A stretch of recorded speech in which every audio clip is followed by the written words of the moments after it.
hand's in the frame, and this is where my hands are. Okay. My hands are in my lap. Do something with them. Why? I don't know. That's my first interview question. That's not You a said- question. You said we get to talk about anything I want. That's not a question though. As the, like, you can go to whatever subject you want, but as an interviewer, you have to ask questions. That's Okay. non-negotiable. What is 592 times 1064? That's too hard to do. Actually though, if we make it 512 times 1024, it would be a lot easier.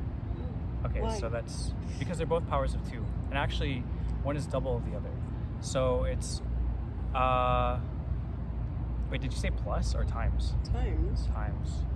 Yeah, no, so it's 2 to the power of 9 times 2 to the, times 2 to the power of 10, which is 2 to the power of 90. Oh wait, no, sorry, 2 to the power of 19. My bad. So it's 2 to the power of 19 would be the answer to that question. That's probably close enough, I think. So that's my answer to that question, I guess.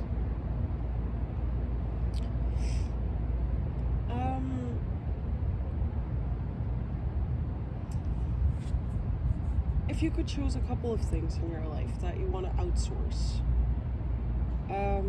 what would those be? Like, whether work or personal, doesn't really matter, it's all connected. So I think we found that outsourcing cleaning has been a pretty good idea. Wait, also, are you talking, like, do I have to consider cost? Is that a thing? No, not at all. Oh, well then I probably just want to outsource pretty much everything. So I guess it's easier to talk about the things that I wouldn't want to outsource than to talk about the things that I would want to outsource, possibly. Okay, tell me some not so obvious things you would like to outsource. Well, that's actually it's a little bit part of the approach to my question, is that there's probably anything that I can't think of that I would specifically want to do myself is probably a good candidate for outsourcing. And Well- those might fall between the cracks right now. But here's the thing though, things that you want to outsource, Yeah. you have to consciously outsource. You can't just say, No, but I can hire a person to outsource the outsourcing. I can outsource the outsourcing, right? now that's a nice one. Now we're getting somewhere. Okay, how does that work? How would you go about that? Well, I think you could probably just so let me this. So sometimes companies they find themselves in financially sketchy territory, and they will hire a consultant, efficiency expert. And you saw this in Office Space, and they just hang around the office. They conduct interviews with people. They ask, "What do you do?" etc. So I think basically we could take a similar approach, have someone just hang around our life, ask us what we do, and then like they would learn everything that we need to outsource. And then I think so that would just be like to set up, and then anything on top of that is probably like you could just tell to your outsourcing person, like your assistant, your executive assistant, your household manager, personal assistant, something like that. Household manager, I like that. Yeah, that was your old job until you Yeah. gave it up to do leather working. Or something. Or Something like to be sick, I guess. That's my job now, Yeah, managing my own health. it is.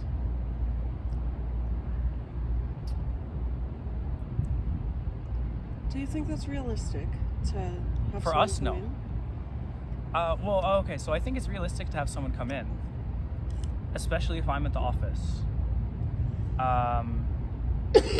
Or like, I mean, Well, I mean, I think an outsourcing manager. Oh, okay, yeah. I don't know like if someone needs who to can come in help and like you. watch us live. I don't know if that's a thing we need to do, but I do think like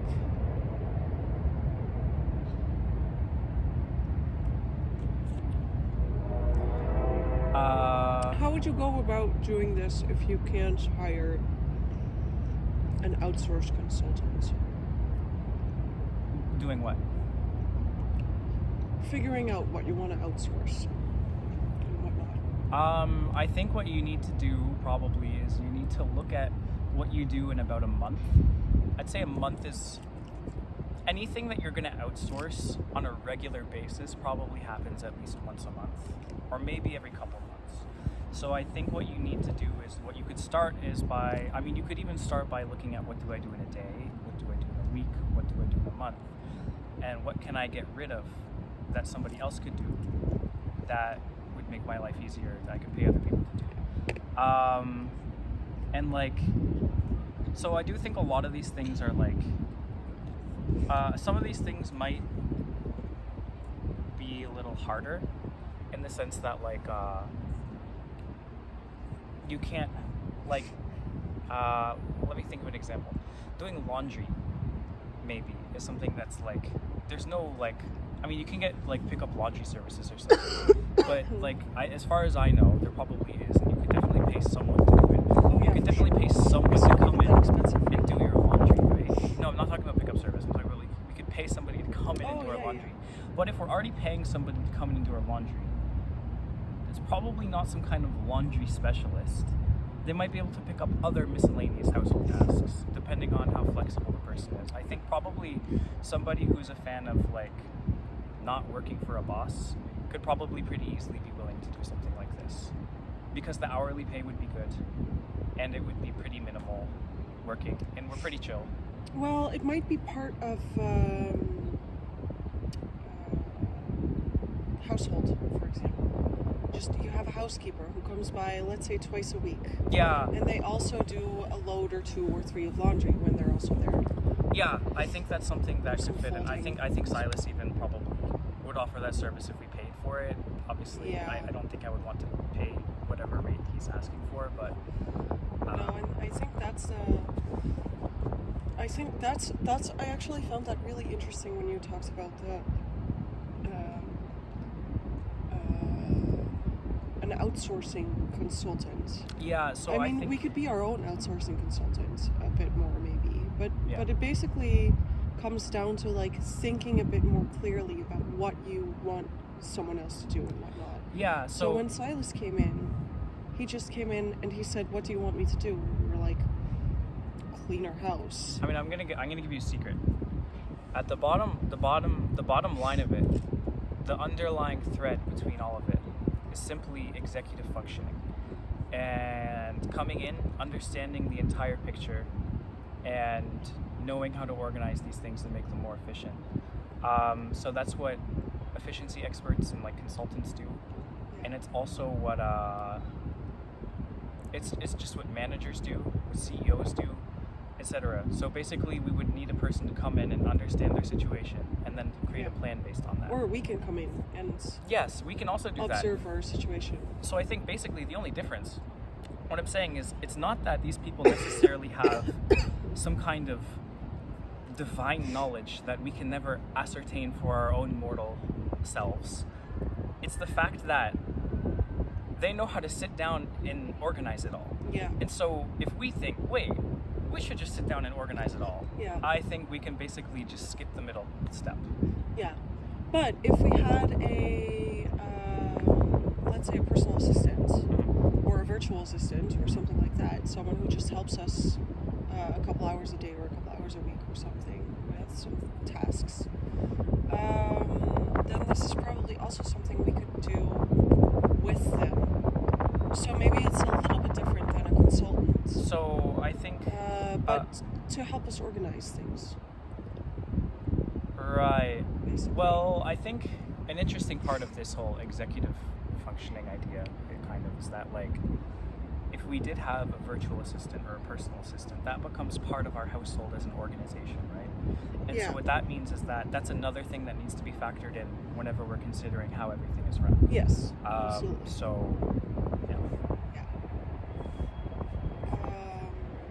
So, like, if we had a consultant, I mean, like, I don't know if the consultant would, it really depends what the virtual assistant does, right?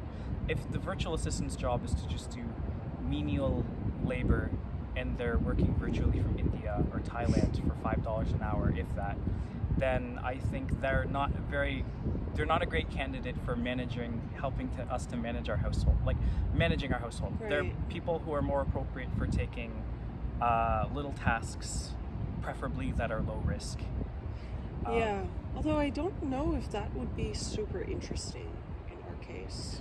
Well, I said like if that was the case. Yeah, I don't know. yeah. I don't know how we would make use of that personally. No, I'm not sure either. I mean, I'm sure we could find a way. Like, that's the difference, right? There might be only like a couple of tasks that we could give this person, but we would also pay them significantly less than if we have someone who can do most of the tasks that we would really want them to do, like making menial phone calls or, Yeah. I don't know, going through your email and unsubscribing to all of the stupid stuff you get so that you don't have to deal with that. Your email. Yes, my email. Well, I mean, you'll undoubtedly get to that point again. No, as well. I cleaned it. I wasn't. Well, I guess. cleaned it like 4 months ago, completely. I completely overhauled. Well, my I only inbox. clean it less often, and my inbox is pretty okay.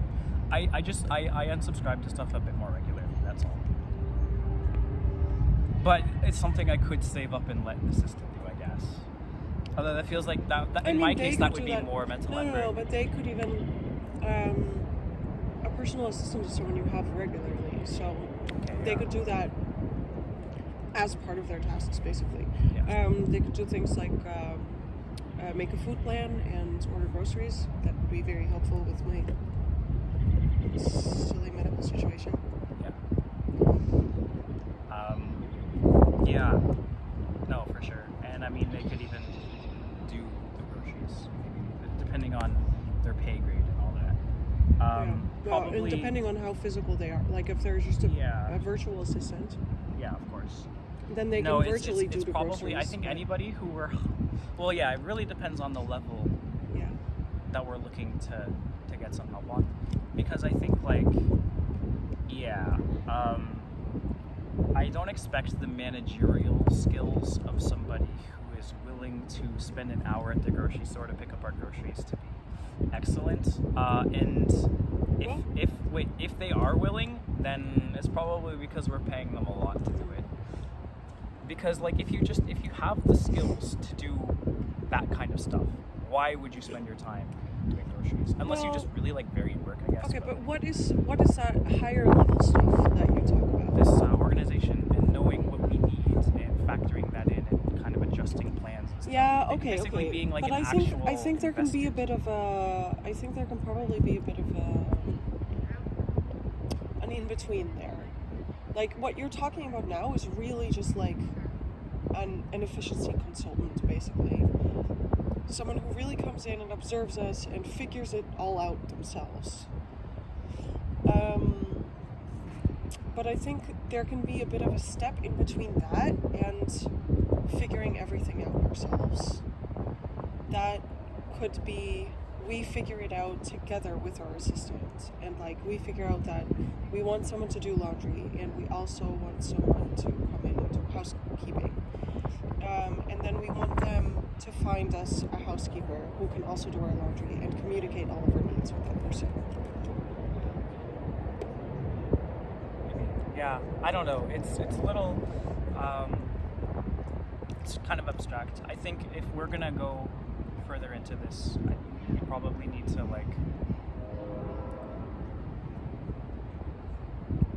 do what I suggested. We can start with like day, week, month, see what tasks we're spending time on, see what tasks we could be spending less time on. Yeah. So in a given week. Yeah.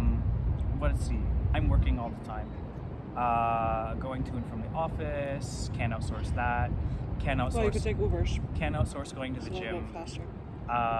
Don't want to outsource my job. It's highly illegal, and I also value the professional skills and growth that gives me. So I wouldn't want to give it up.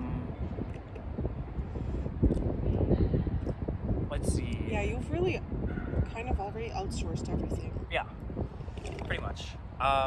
Even whenever you're not here, I was like, my Yeah, you meals. just don't clean. And my food was on easy mode. yeah. I did do laundry.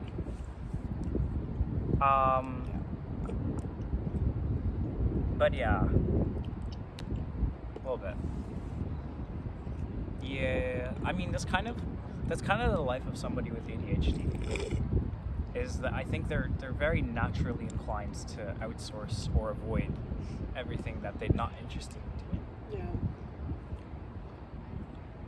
Good strategy. I recommend it if you can. I don't recommend.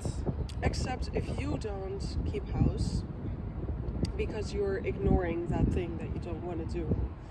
And then I don't keep house because I ignore that thing that I don't want to do. Well, that's why we pay someone to do it. Well, yeah. Like I said, I recommend outsourcing in general. If you can cover it. Yeah. Well, we're certainly figuring out more and more how to do that. I agree. We're outsourcing more and more. Yeah, no, I think it's been really good. Although it's also I think it's an interestingly American phenomenon. Yeah. It kind of seems like because like I don't know. It just feels like I see people do that a lot in America and poor countries where it's really cheap to get labor. But Western countries, more egalitarian places like the Netherlands. I don't even think it's only because they're egalitarian though. I think it's just because life here, for a couple reasons really, that it's just too much to get into right now. Life in the U.S. is just difficult and overwhelming. It is.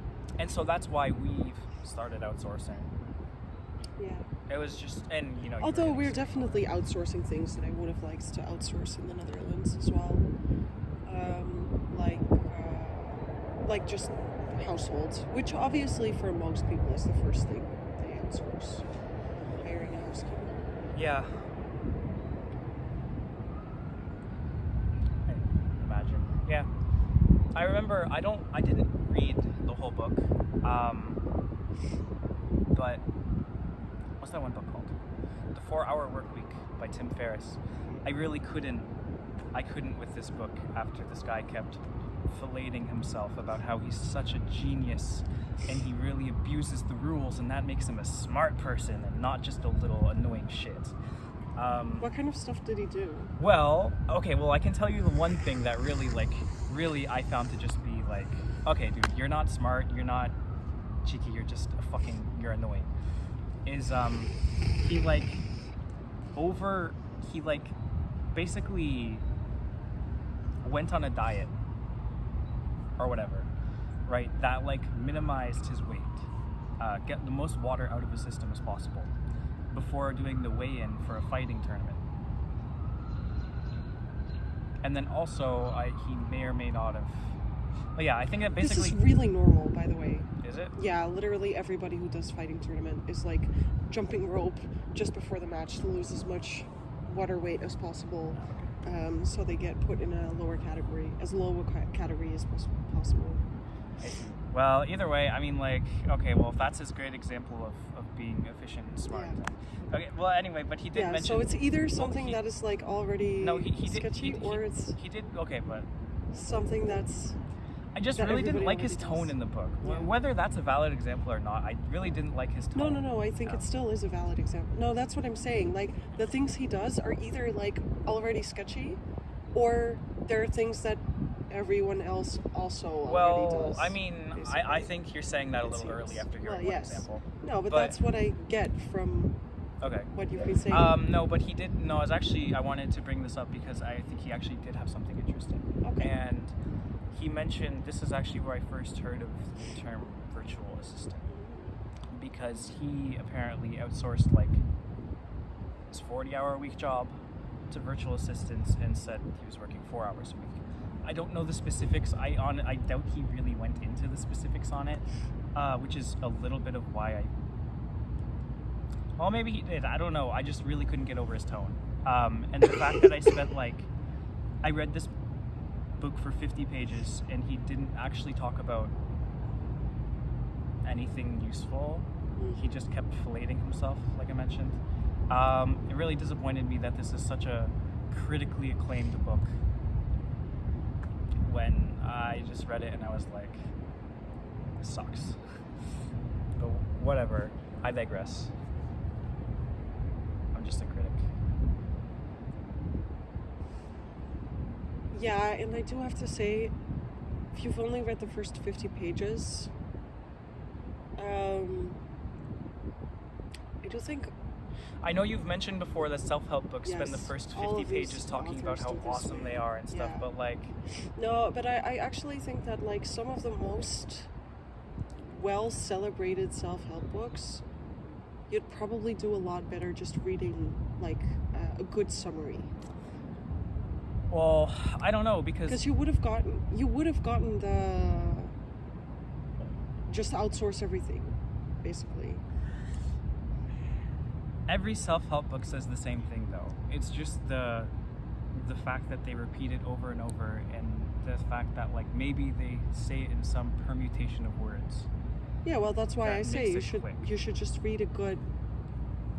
You should read a good summary rather than the whole book. Does that work?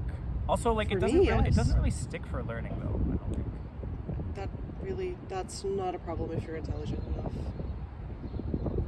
I've never had a problem with. I with think it reading. has much more to do with volume of information, intentionality, Yeah, etc. but that's No, the no. thing. There's not that much information in most self-help books. Okay. Like Well, take the Pomodoro technique, for example. That's literally all it says is set a timer for 25 minutes, work for 25 minutes, and then take a 5 to 10 minute break, and then do it all over again. Is there a whole book on that? Yeah, there's a whole book on Okay, that. well, And surely that it is the has, thing. like, And advanced this tips. guy, really, all this guy is saying is outsource anything you can. Try to take a look at things you can outsource and outsource that. I'm pretty certain. I mean, this is me guessing, obviously, Yeah, but I do thank think I've. I do. Come on, man. Well, I was just gonna bring it up. I was like, hey, you don't know Yeah, that. but I mean, come on. Based on what you've told me as well, but I'm pretty sure I've read a summary on this book as well, and I'm pretty sure what it comes down to is just outsource what you can, and then you work a ton less, and it's awesome, and you keep the difference. Yeah. You don't need to read the entire book for that. And here's the crux. If you read a summary that you think is really interesting and you feel like you couldn't quite get everything that maybe the author was trying to say, you can just read the entire book then. I don't know. I don't know how I feel about it, because like, I don't know how I feel about reading summaries and saying that's good enough. For most things, it is good enough, honestly. That's my experience. My experience with reading a million self-help books Well, is because that they for all say the most same of them, thing. no, they don't. If you mean by the same thing, it's take a look at where you need some work and work on that, then sure. But that's really not. Like, saying you should outsource everything you can Wait, is not the also, same as saying... are you specifically saying that reading summaries works for self-help books, or are you saying this works for all genres, except like fiction? No, self-help books specifically. Okay, then. Because yeah, self-help maybe. books have a very methodical cadence. So it's Okay. very easy to extract the steps from that. And yes, you lack a little bit of context. So like, if you're the kind of person who really learns from context and like, you want to understand every little reason behind something, then you might want to read a bit more. But you don't need to read like a 3-sentence summary either. You can read like a 5-page summary. Yeah, I don't know.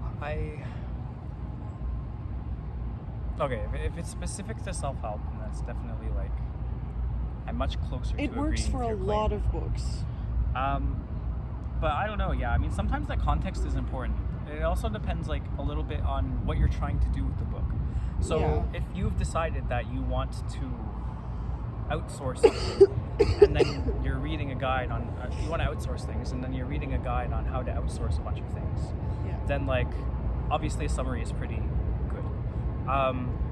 No, there I would actually say, if you're reading a guide on how to outsource things and you already know that you want to do that, then maybe you would benefit from reading more of the book because it goes into more depth per subject or something. Okay, but with like 4 Hour Work Week, for example, I think this guy can make an argument that you should be outsourcing everything.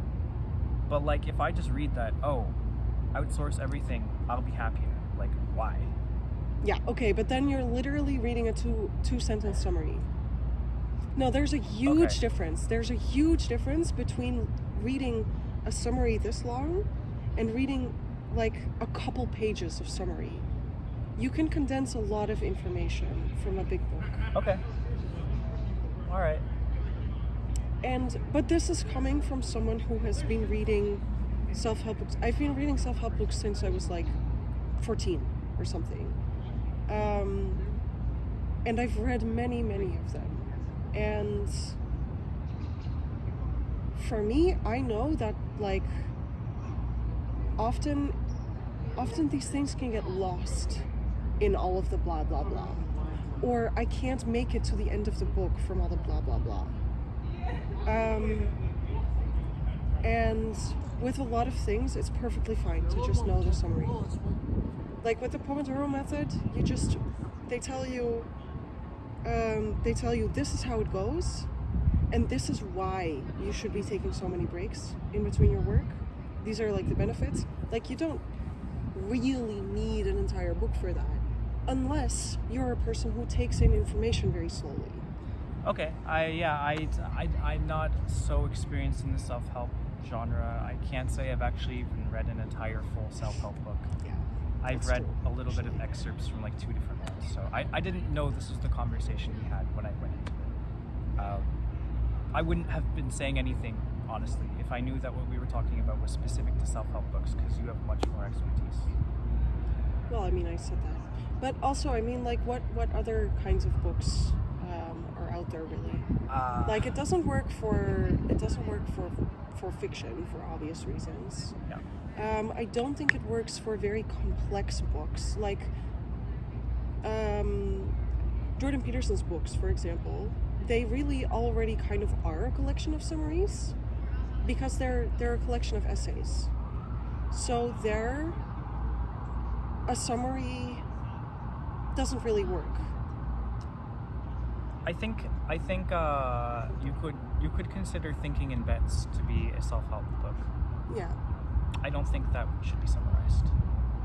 I think I would be okay with a summary of I think you Thinking in miss Bets. quite a bit if you don't read it. Yeah, but like what?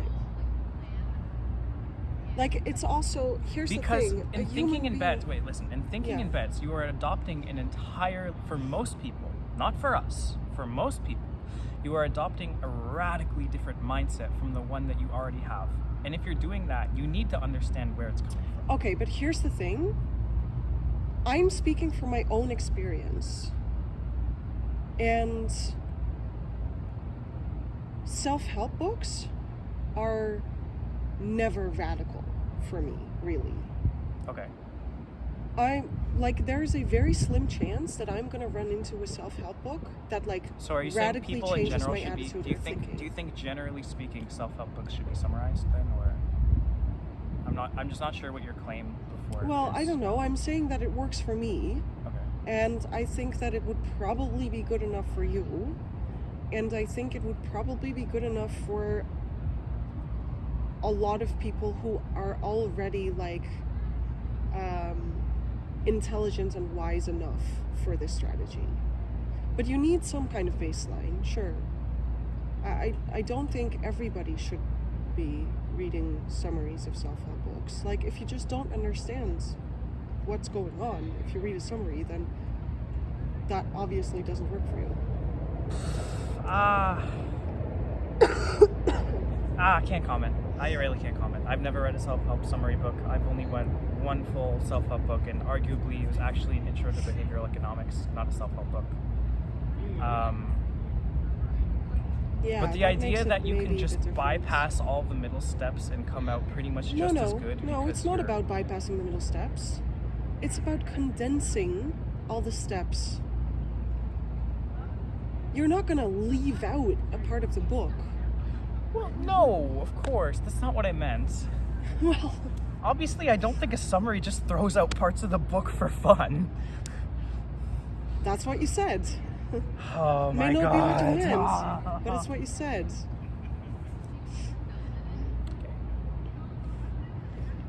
God. Well, that's how I feel too. You've been making very similar remarks, so like you can't just dish it and not take it. It's okay. I guess we can both be pedantic. No, but like obviously I don't think that this strategy works for everyone. But I do think that this strategy might work for a fair amount of people and most self-help books. Honestly, even like The Rational Optimist, for example, is like not a self-help book, really. But I think you could get a lot from a summary.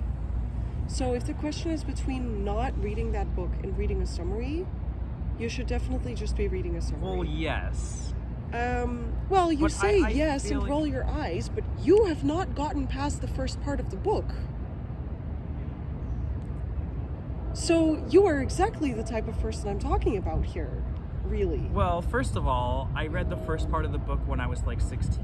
Second of all, and now I'm 26, by the way, so that was a decade ago. And you have still not moved past that in a decade. And second of all, I have no interest in reading the book. I do not need Why? self-help. It's not a self-help book. What You're the book? one who came up with this. The Rational Optimist. Oh, The Rational Optimist. I What thought do you think I was talking about? Oh, I thought you were talking about Tim Ferriss's garbage. What? What is that?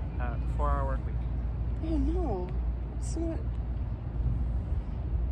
No, I'm saying that even for a book like The Rational Optimist, a good summary, but you need a pretty broad summary. Like, a lot of people might not be interested in all of these quoted studies and stuff. And he does go back to, like, basically he says, like, he makes 3 claims. I think I'm too SI for this, babe. I'm sorry. He makes. I just let me. throwing away all the context. It's not throwing away all the context. The context is still there, and it's still important that this author did all of the research. He already threw out a lot of context, you know, because he did many, many, many hours of research, and he condensed that into one book, a summary That's of his fair. whole thinking. But you need to understand that I find TikToks, or sorry, not TikToks, Vine and short TikToks that are supposed to be funny. It just utterly baffling. Stupid. Pointless. Okay, but that's also no just context, 20 no fun. seconds. Yeah. Like, a 2-minute video is already a short video. So this is like, this is the 3-paragraph summary versus a 30-page summary, or a 3-page summary, even. I don't know. A It 2-minute just video it is just still a it short also just video. feels very arrogant to me to think that you could to just assume you could get things out of a sub. I feel like there's just I don't know. There's something about it that feels like we shouldn't go there. It shouldn't do that. Okay, so then I just never read a book, ever. I just never learn new things. That's the alternative for a lot of things. Because how am I even gonna discern which books are actually worth reading, getting deeper into, and which are not? If I read a summary and I feel like I Okay, know but enough. that's a totally different. Okay, but just because I said you can't replace reading a summary with reading a book does not mean throw out summaries entirely and don't use that as a tool for picking which book you should read. I did not say that. Okay, but the way I pick which book I should read based on a summary is that with a lot of summaries, I read them and I think, wow, and that's a 300-page book? Have you read summaries of books that you read? Yes, absolutely. Okay. I wonder. I don't know. Just because, like, And I can tell, based on the amount of books I've read and the amount of summaries I've read, I can generally tell pretty well which summaries are really just incomplete. oh wait, this is no longer effective. Well, you also already